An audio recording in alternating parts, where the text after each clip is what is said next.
Une exclusivité ce soir, la première interview télévisée de Michel Gbagbo en Côte d'Ivoire après sa libération provisoire. Nous irons ensuite au Mali, nous serons en direct de Bamako pour commenter les résultats définitifs du premier tour et nous reviendrons sur ce terrible incendie dont vous venez de parler, Julien, qui a dévasté le principal aéroport de Nairobi au Kenya, fort heureusement sans faire de victimes.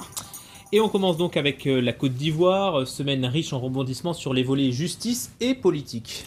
Il y a eu lundi l'annonce des libérations provisoires de 14 personnalités proches de l'ancien chef d'État Laurent Gbagbo.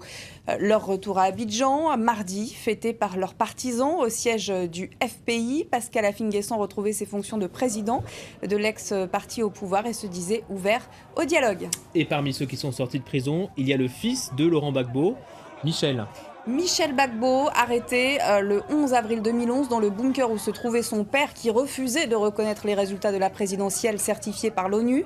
Michel Gbagbo a passé plus de 2 ans en prison et il est toujours poursuivi pour atteinte à la défense nationale, rébellion et constitution de bande armée. À peine libre, dans l'attente de son procès, il a accordé sa première interview télévisée à France 24. Michel Gbagbo nous a reçus dans le jardin de la résidence familiale des Gbagbo dans le quartier de Riviera Golf à Abidjan. Il répond aux questions de Maxime Le Hégarat et revient tout d'abord sur ses conditions de détention. Oui, j'ai subi quelques mauvais traitements. Je crois même que c'est sorti sur les réseaux sociaux, qu'il y a eu des commentaires et tout ça. Mais c'était vraiment au tout début de cette rocambolesque histoire. Des pompes, des insultes, des vexations, certains hommes de certaines confessions religieuses qui s'asseyent, qui vous posent des interrogatoires, enfin c'était pas évident. Michel Gbagbo poursuit cet entretien en parlant de politique. Il salue ces libérations provisoires et se dit plutôt optimiste sur le processus de réconciliation. C'est un pas vers la réconciliation nationale. Déjà, il faut dire merci au gouvernement pour ce geste, mais c'est un pas vers la réconciliation nationale également pour permettre à l'opposition de capter ce signal et puis de faire en sorte qu'il y ait un dialogue un peu plus franc, un peu plus détendu avec le pouvoir en place. Ceci étant, la réconciliation nationale, pour un pays qui sort en guerre, c'est un processus qui prend du temps. Et ben voilà, on vient de franchir un pas et maintenant il y en a d'autres encore à franchir évidemment. J'ajoute que le président ivoirien Alassane Ouattara a vu dans ces libérations provisoires un acte d'apaisement après la sanglante crise post-électorale de 2010-2011. Il a même souhaité une accélération de la procédure judiciaire, des propos prononcés ce mercredi en marge de la célébration du 53e anniversaire de l'indépendance de la Côte d'Ivoire, de la tutelle française. L'actualité au Mali, à 4 jours du second tour de la présidentielle. On connaît enfin les résultats officiels du premier tour. C'est la Cour constitutionnelle qui les a communiqués. Oui, et c'était en direct sur la télévision malienne, l'ORTM. Les juges ont d'abord lu les nombreux recours déposés. Toutes les requêtes ont été rejetées. Et voici donc ces résultats officiels. Ibrahim Boubacar Keïta est bien devant, avec 39,7% des suffrages exprimés. L'écart de 20 points avec Soumaïla Cissé est maintenu. Il est crédité de 19,7%. N'oublions pas que le camp de l'ancien Premier ministre Ibeka affirme avoir obtenu le ralliement de 22 candidats. Nous sommes en ligne avec notre correspondant Serge Daniel à Bamako. Pas de surprise Serge, mais comment expliquer que tous les recours pour fraude aient été rejetés ? Alors, les recours pour fraude, il y en avait plusieurs, il y en avait des dizaines, voire quelques centaines même venant de différents partis politiques. Alors, la Cour a expliqué, les 9 sages de la Cour constitutionnelle ont expliqué que si les recours ont été rejetés, c'est essentiellement pour 2 raisons. Il y avait d'abord des vices de forme, c'est-à-dire la manière de présenter ces recours-là, les recours en fraude par exemple, et ensuite il y avait de l'absence de preuves, par exemple, d'un candidat demandait l'annulation du scrutin parce que dans telle localité, il y avait eu magouille, il y avait eu des bulletins de vote, il y avait eu des bureaux de vote parallèles, mais ces candidats n'apportaient pas la preuve de ce qu'ils disaient. Donc, absence de preuve et vice de forme ont amené la Cour à rejeter quasiment tous les recours introduits auprès d'elle. Donc on le disait un peu plus tôt, 22 candidats soutiendraient Ibeka. Est-ce que pour autant la course reste ouverte, Serge ? Ah oui, tout à fait, parce que vous savez que une élection n'est jamais gagnée d'avance. Ici, le débat actuellement entre les deux tours, parce que l'élection aura lieu dimanche prochain, il n'y a plus beaucoup de temps pour la campagne. Le débat, c'est est-ce qu'il y aura justement un débat télévisé entre les deux candidats, entre les deux tours. Soumaïla Cissé a réécrit ici un débat avec Ibrahim Boubacar Keïta. On n'a pas encore la réponse du camp Ibrahim Boubacar Keïta. Et donc, disons que ça peut être encore animé d'ici la fin de la campagne, c'est-à-dire vendredi prochain. Merci Serge Daniel à Bamako. Soumaïla Cissé, on s'en souvient, qui vendredi dernier avait proposé ce débat à IBK. C'était sur France 24 d'ailleurs. Voilà pour le Mali. Dans le pays voisin, le Niger, Areva a fait une annonce importante puisqu'il a annoncé la reprise complète de sa production d'uranium dans la mine d'Arlit. Areva qui s'est félicité aujourd'hui de reprendre 100% de son activité avec 2 mois d'avance.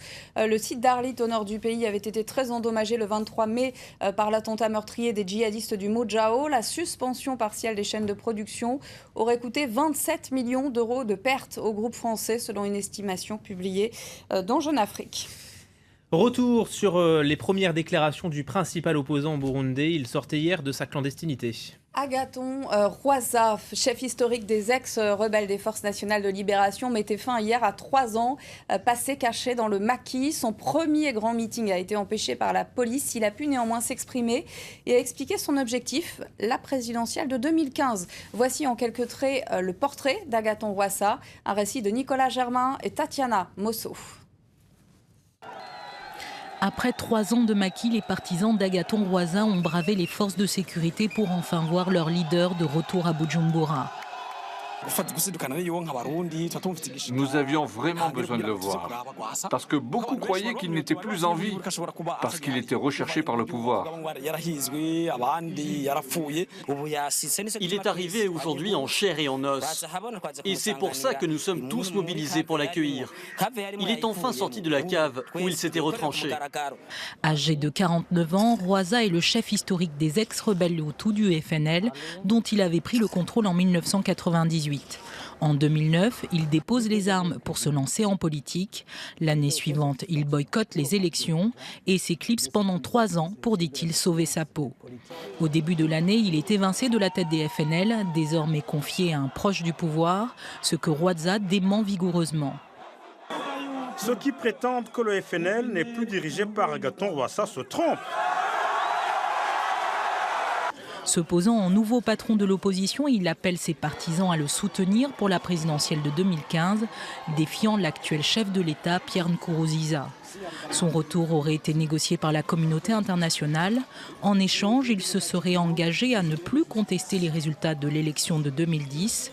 Cependant, une polémique demeure. Plusieurs ONG lui imputent la responsabilité de nombreux massacres, dont celui en 2004 de 152 réfugiés tutsis rwandophones de la localité de Gatumba. Et puis on revient sur cette catastrophe au Kenya. Tous les vols internationaux sont suspendus jusqu'à nouvel ordre après l'incendie à l'aéroport Jomo Kenyatta de Nairobi. Oui, un incendie gigantesque a ravagé le principal aéroport de Nairobi, ce hub aérien pour l'Afrique de l'Est. Les flammes n'ont fait aucune victime, mais d'énormes dégâts et contraint les compagnies aériennes à annuler ou dérouter l'ensemble de leurs vols internationaux. C'est un coup très dur porté au tourisme. Dans le ciel de Nairobi, ce mercredi matin, un gigantesque nuage de fumée. C'est l'aéroport Jomo Kenyatta qui est la proie des flammes. L'incendie s'est déclaré vers 5 h du matin, à l'heure des premiers départs. J'étais sur le point de monter à bord de l'avion quand on nous a dit de sortir. 30 minutes plus tard, toute la zone d'arrivée était en feu. Face à l'incendie qui se propage, les pompiers manquent d'eau et de moyens. L'armée est appelée en renfort. Il faudra plusieurs heures pour venir à bout du sinistre. Heureusement, pas de victimes à déplorer, mais les dégâts matériels sont importants. Le hall des arrivées et la zone d'immigration sont totalement détruits. L'aéroport a été fermé. Les avions qui devaient atterrir à Nairobi sont déroutés vers d'autres villes, comme ici, à Mombasa. C'est notre premier voyage en Afrique. Vous arrivez, vous êtes très excités et votre première expérience, c'est ça. C'est très décevant. On a dépensé beaucoup d'argent. Un coup dur et pas seulement pour les touristes. Avec 6 millions de passagers par an, Nairobi est en effet le plus grand aéroport d'Afrique de l'Est et un hub pour toute la région. Voilà pour le journal de l'Afrique. Merci beaucoup Sonia. On vous retrouve également sur les réseaux sociaux. Oui, avec le hashtag JT Afrique. N'hésitez pas à nous envoyer vos commentaires, vos réactions donc sur ce hashtag JT Afrique @France24 et sur mon compte Twitter également @SoniaPatricelli. Merci beaucoup Sonia. Paris Direct continue. Tout de suite, rendez-vous avec Pierrick Laurent. Il reviendra évidemment sur la situation très critique ce soir en Égypte. Je vous retrouve demain à 20h.